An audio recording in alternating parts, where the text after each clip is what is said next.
Dnes jeden pre zem, náš jediný dom.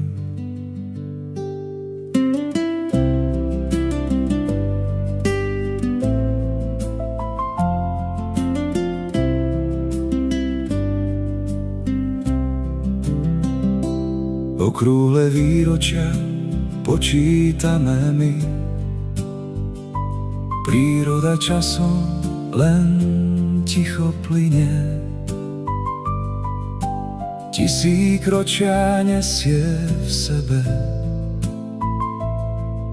a človek v nej len chvíľu žije. Chovajme sa s pokorou k tomu, čo nás drží nad vodou. Zem nie je náš majetok, je to náš jediný dom. Človek vie chrániť aj ničiť svet a zabúda, čo všetko má.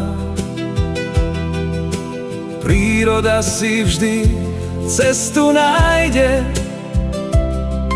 no človek bez nej prehráva.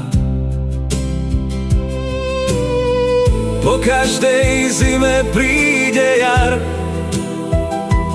to nám zem vždy pripomenie. Chovajme sa s pokorou,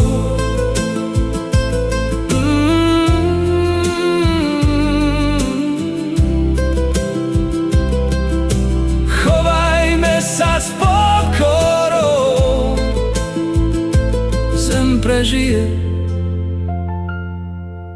Otázka je, či my s ňou.